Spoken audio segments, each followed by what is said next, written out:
Hello, welcome to Lemon Studios, where we talk anything and everything entertainment. I'm, of course, Lemon himself, Zeke Lemon, and this is my review for the February 10th, 2025 episode of Monday Night Raw. But before we get into that, let's get the house clean out of the way. Sorry, I'm leave a like, comment below, let me know your thoughts on this episode of Monday Night Raw, and of course, hit that subscribe button as it helps me grow into my YouTube career. I will greatly appreciate it. Now, all that out of the way, let's get into the review, shall we? So, another episode of Monday Night Raw is in the books. We are on the road to the Elimination Chamber and overall on the road to Wrestlemania. We got our first Wrestlemania match confirmed, and it was the one that we all expected. Gunther versus Jay, round 3, I believe, because they fought once for the IC title. I think it was once, maybe twice.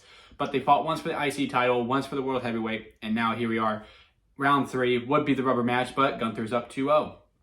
And I'm really into the storyline that they are saying, I like how it's just Gunther is mad that he can't add to his legacy and that he thinks Jay is beneath him. He may respect Jay, but Jay's not on his level. He wants to face a John Cena. He wants to face a Roman Reigns. He wants to face a Seth Rollins.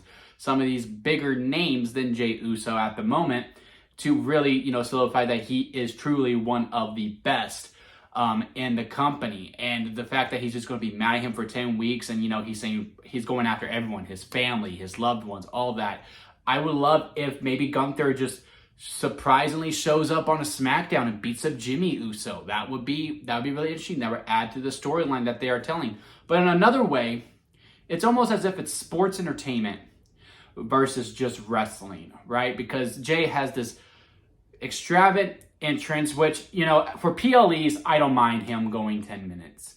And the encore bit is really, really cool. Like, I've never seen that in wrestling before. When someone's music ends and people go one more time. Now, 3 shows in a row in the span of 2 weeks. Hell, I expect to have it again the following week as well. It's really cool. And I also say this too. If I'm in the crowd, I'm just as lit as them. I want him to go 10 minutes. But watching on TV on a Monday Night Raw that is not a pay-per-view or a premium live event, it's just too long. It's just too long. It's just too long for me. I just wish it was a little bit quicker when it comes to the free TV. I still like Jey Uso. I still like the character. I don't mind him winning the Royal Rumble. I don't mind Gunther versus Jay because, again, he's the sports entertainment. He's the big, extravagant entrance. The crowd loves him. He does the hand gestures and all that, while Gunther is all about the ring work.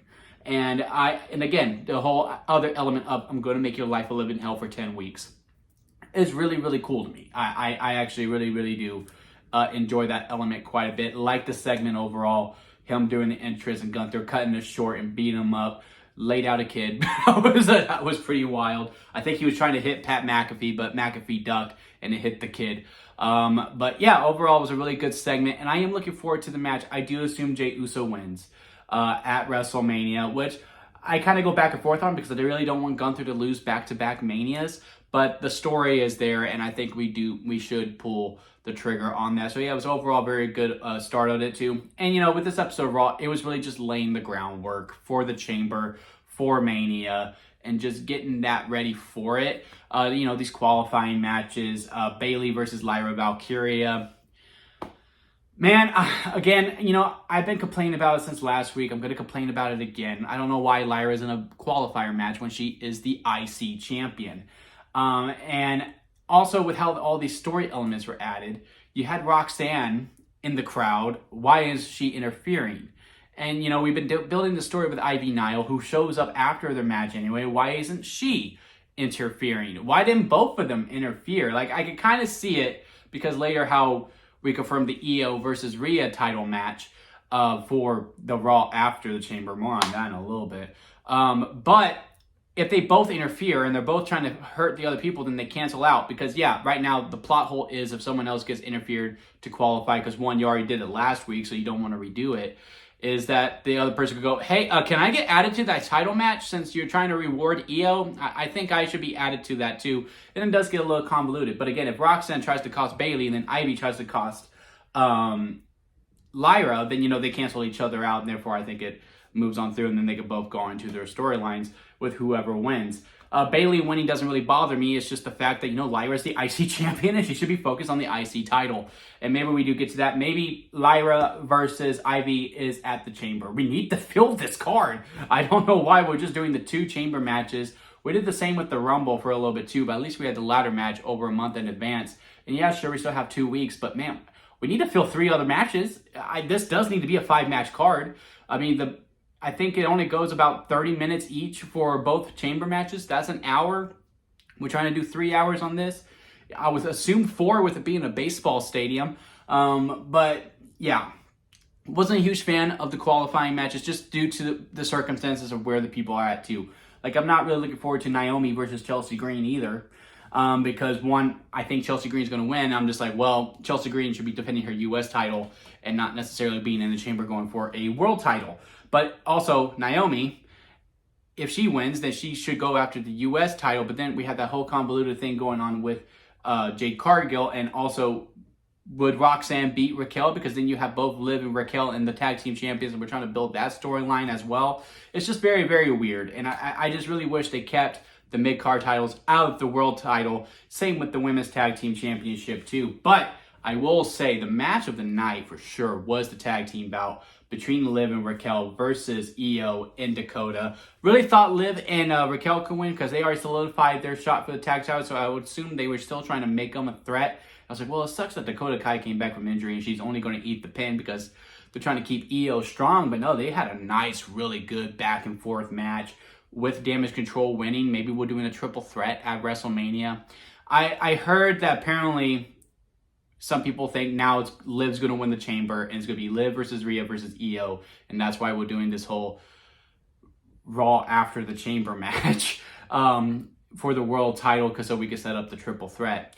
To me, Rhea versus Io, one, I would have had Io in the chamber. But if we were going to do Rhea versus Io for the world title, do it at the fucking chamber. I don't know why we're doing these world title matches on free television. It's the same beef that I have with Tiffany and Nia on SmackDown as well. Now, I've learned to accept that one because, Tiffany's going to beat Nia, and then Charlotte's going to lay out Tiffany and go, at WrestleMania, Tiffany time's over, is going to be confirmed, and we have our 2 Rumble matches set for WrestleMania. And when it came to that, I learned to, I can't justify Rhea versus Io on the Raw after the chamber when you could just do it at the chamber.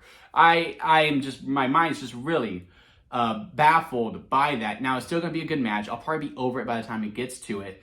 But yeah, I'm really over that. And I'm not really sure if I'm fully bought into a triple threat with Liv and Rhea because I really want them to just stay separate for the longest time possible. As for who I would have win the chamber, maybe Bayley. That's something new. Bianca's a tag team champion because, again, I do not want the tag titles mixed in with the world title. It just makes things too convoluted. Same with the mid-card titles as well. It's just everything we're doing with the women right now. We're merging all of our bigger players together because we have all these belts. But, again, we should just have these separate and have them go their own ways of building their own stories. But also, again, this is like what I say about this episode of Raw overall. It just feels like, it's filler. We're building until we get past the chamber, and then we're full throttle into WrestleMania. Because after the chamber, I don't know if there's a Saturday Night's Main Event in between, but we don't have another special event until WrestleMania on the 19th of April. That's from March 1st to April 19th. So I'm kind of forgiving WWE for all of these little mishaps that seem to be happening on Raw and SmackDown. And one thing I hear is that, hey, the build to WrestleMania is unpredictable, but not in the good way. And I just don't subscribe to that. I'm very intrigued by all the directions that we could possibly go. And whatever they give me, I'm still going to tune in. Is this the show I would have booked? No, but the show I would have booked was the safe route. And my biggest complaint when it came to Triple H was that he was always very, very safe. And he always did the safe route to go with. He never took any chances. Jey Uso winning excited me. I was looking forward to that. I don't mind Gunther versus Jey. I don't mind if it's Cena versus Cody, not Cody versus Orton. I wouldn't mind if it's Punk versus Cody. I don't mind the triple threat idea of Seth Rollins versus Roman Reigns or CM Punk. Would I prefer a one-on-one between any mix of those three? Absolutely. But do I mind the triple threat? No. I think right now this build to WrestleMania is that months in advance, us as fans within the IWC anyway, because they were more negative than the people who actually go to the show. No disrespect, IWC. But those people fantasy booked Mania months in advance. And they're like, this is what we got to do. And now that it's not going that way, because perception is not reality, they are saying this is the most horrible road to WrestleMania ever. One, it's only the second week. It's only week 2 of this road to Mania. 2, again, whatever you thought is not reality. Just go along for the ride. WWE has restored the faith with 39 and 40, but also 39 and 40 were so good. At some point, it was going to fizzle out. 41 may not be on that level, and that's okay. Then we can go to 42 and move on from there. But yeah, especially when it comes to the women, to tie up my point here, it just feels very, what are we doing? It just really feels like that. And that's where I do kind of understand where the IWC is coming from. Also had a World Tag Team title match with the War Raiders and the Creed brothers. Came from out of nowhere. I kind of would have preferred, because, you know, the Creeds had that promo going, we're going to defend the titles more than Judgment Day ever did. Just do the John Cena route. Just do open challenges, and then the Creeds can come out and try to win the titles. I'm not a huge fan of the DQ finish. I think the War Raiders could have just won.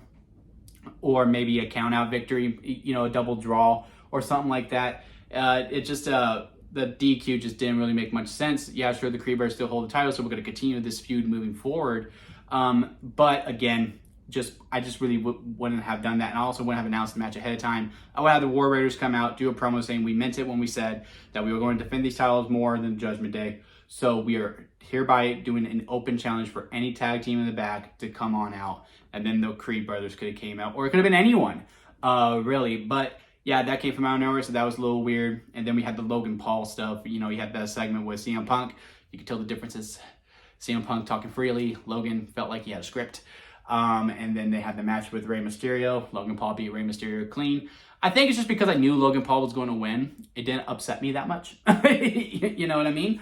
Like, sure, Logan Paul being a Hall of Famer don't sit right with me. But the fact that I knew he was going to win, and again, they've been really resistant with these Elimination Chamber qualifying matches to have any funny business besides the Liv Morgan EOS guy, which seemed very, very intentional for the story that they were trying to tell. Maybe we're doing a triple threat. Maybe we're not. I hope we're not.